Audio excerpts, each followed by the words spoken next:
warming up and exactly. all that. Yeah, exactly. Especially here in Kenya, but that I'll attribute that to know-how. Even our coaches themselves, you play football at maybe a level that I would call maybe intermediate, and the coaches will entertain a team that hasn't fully warmed up, or maybe it's just the coach, but you need a trainer. You know the purposes of the trainer. When you play professional football, during my times in the Americas, we had a trainer who made sure before we even started the warm-up, we could go through maybe a 10 to 15 minute stretch, and then we'll go to another 15-minute warm-up, and then we'll go to another maybe 5 to 10 minute stretch. You know, those are some of the things that really prepare your muscles and you're ready to go. Especially I remember during the November, December and January period when the snow was like, and we would play maybe in negative 9 degrees, you know, because it's very, very cold. You really needed to warm up so well. Here in Kenya and maybe other third world countries, you find players just getting in the pitch.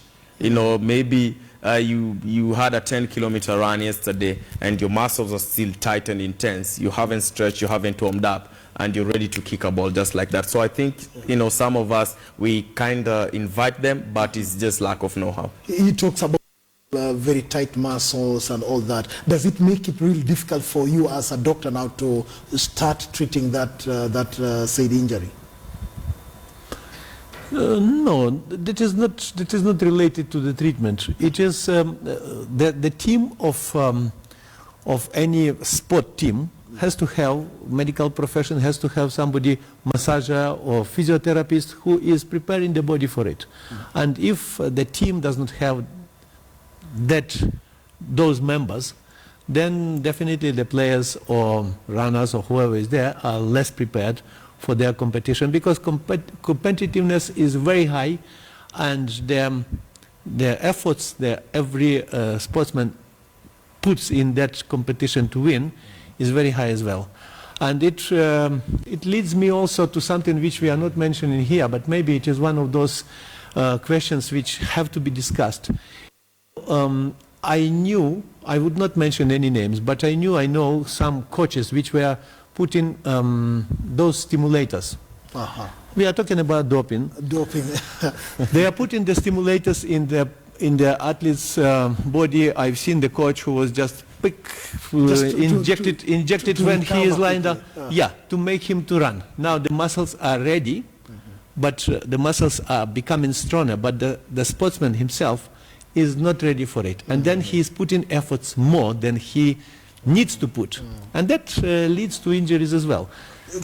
Dr. Vladimir, you are really touching on a raw nerve there, because Kenya is now under the spotlight by the World Anti-Doping Agency and IAAF, and they are saying that this doping is rampant here in Kenya. And you are saying that in the course of treatment, a doctor can administer a drug for the sake of maybe having this athlete to running quickly. I don't know, Andenga, from what he's saying, that is it happening also in football, that we are getting players, you know, just injected with a drug that will just make them go back to playing? Yeah, it happens. It happens, especially if you've had a player that played for a team known as Utalii FC that is no longer. They'll tell you that such things used to happen back in the days. Kenya Breweries used to happen, but then in Kenya we don't have the Kenyan Premier League doesn't have proper structures to go test their players. You know, you remember we have a good friend of mine, I don't know if you remember him, Philip Opio. He went to South Africa and he failed a medical, not because his body wasn't okay, but because he uses substances that are not allowed in those leagues. Just to numb his body, to make him there for that Italian club, and he would always be injected with you know, drugs to keep his pain down so that he can help Napoli. And then years later on, it really affected him. I don't know, where do we draw a line between those supplements and the idea of trying to suppress the pain? It's very difficult to draw the very clear.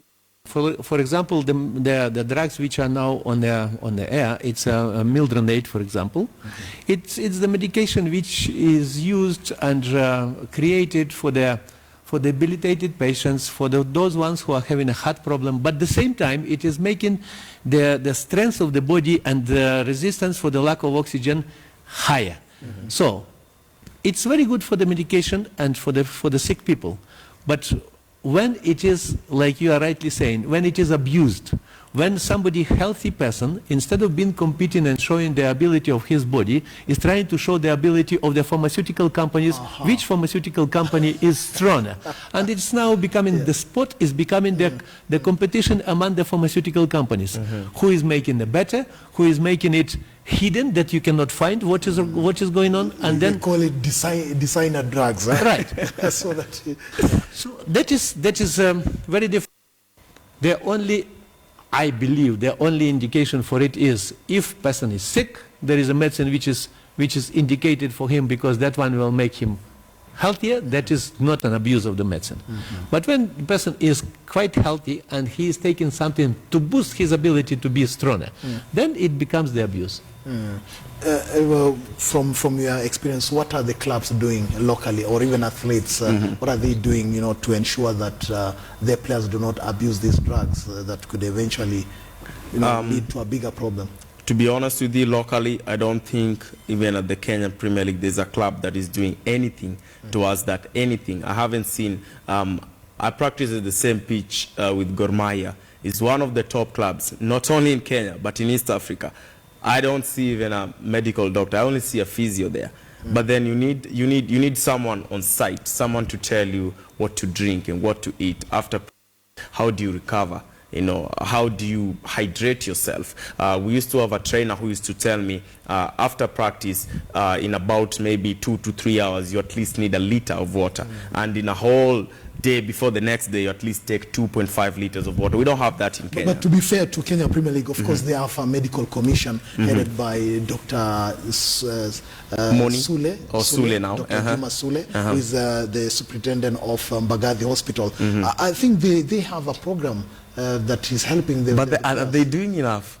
Are they doing enough? I also wanted to ask him a question that, do you think even the Athletics Kenya is doing enough? Are we doing enough? Because he heads that commission, yes, but I think he's supposed to go to the clubs and tell them, listen, you need this and this stuff on your medical team. You need that. I don't think he's doing enough. What would you say? What do you tell clubs and even athletes, Dr.? What needs to be done in order to prevent these injuries, going forward? I think it should be restructured, organized, and made it restructured on the level of the Athletic Federation and the Sports Ministry, because, in Kenya now we have a faculty where the sport specialists are coming up as a university degree holders. That is number one, and that is very good that it is developed there. But then also it has to be the rule that any sport team, whether it is athletics or it is football or rugby or any another thing, it has to have a medical specialist who will be able to check the sportsman. In a rich countries, in a rich team, it comes this way. There is a medical team which is before the sportsman has taken even Panadol, he has to call the doctor and say, can I take the Panadol? So they know whether it is the drug which can affect their body or not. And then it's a few signatures there before the drug is taken. So Kenya, maybe because of the lack of finances to pay for those doctors and the team members, usually it was not existing. And as a private clinic where the sportsmen were coming, those sportsmen were coming who were the members of the international athletic teams, where the club or the international team is paying for it. Before we go, because we are running out of time, would you tell the country where are some of these centers in either Nairobi, Eldoret, Nakuru, where they can get this medical attention in case of serious injuries? Well, you see, Nairobi University is having a chair where the sport specialist doctors are coming up. Moi Teaching and Referral Hospital has a few orthopedic surgeons which are interested in a sport, but there is no a center as such which can deal with that. That's why I'm saying for many years, I was airing the idea of creating the sport recreation center. Yes. The problem was the finances. The idea is there, the structure is in the drawings are there, everything is there, and even the place where it could be created, it was identified. But the lack of finances were not yet allowing us to start doing that. Yeah, because before I come to you, Shadrach, there's a very interesting way of treating with injuries in Europe that we've always had, placenta treatment. Most of these English Premier League players would get injured, and you hear one going to some Eastern European countries for placenta treatment. What is that in a nutshell? Placenta is well known as a source for their stem cells. And that's a lot of research is going on. It's kind of blind treatment when you know that it is helping, but you don't know why. It is still on the level of the research and the investigation how and what, because in general stem cells are the cells which can be converted into the bones, into the muscles, into the vessels, and everything. So they say we are giving the placenta, these cells are there, they will help to recover. But it is a research. Quickly, how are Kenyan players treating themselves outside the medical facilities? Very poorly. But it depends with the Kenyan player. We have some Kenyan players that are educated. We have other Kenyan players that are superstars in Kenya, but they barely didn't go or don't know anything about school or anything. So it kind of varies. It depends. I'm a superstar here. I'm a high school dropout. How do I treat myself? The Player Welfare Association, do you think they are doing anything to help? No, they don't. No, they're not doing anything. Mutiso, and I'll tell him straight on his face, he's the president. They should not just complain about players' salaries. They should think about also players' injuries. Yep. Yeah. Doctor, before we leave, tell us more, just a little bit about maybe the modern trends, the current trends, the research trends that you are aware of, especially here in Kenya, that could help treat sports injuries. Not that I know a lot. Going on some kind of research in that. But you don't need to invent the wheel when it is already invented. You need to take something which is already well known in the world. You just create the structure and you follow it up, because in the world, in the rich countries, it's quite well established. The centers where the athletes or the sportsmen are treated and what type of treatment is there and everything. You just use that experience. You don't need to invent it. Can I have a minute to ask him a question? Very, very burning. You've been in Kenya, you said, since 1987. Kenya, like many other African countries, we are drawn to superstitions, especially to sport. For instance, Toskin is playing for Gor Mahia, I'm playing for FC Leopards, and we clash. Someone else will think that he's from Gor Mahia and they went to see their grandfather, that's why I broke my leg. How do you draw the line?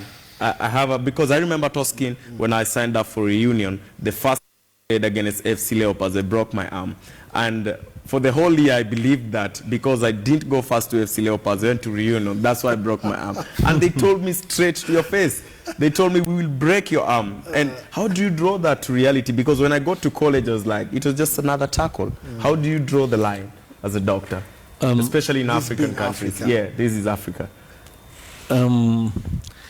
This kind of different kind of superstitions are existing in every country in any part of the world. Africa is not exclusion, and the superstitions are there. There is no any evidence-based material confirming that these superstitions are true. It is something to do with the culture, with the conditions of the life in the world. I respect it as a culture of the countries, but I don't believe that it is because you did not go to AFC and you went to Gor Mahia or whatever, you had a there.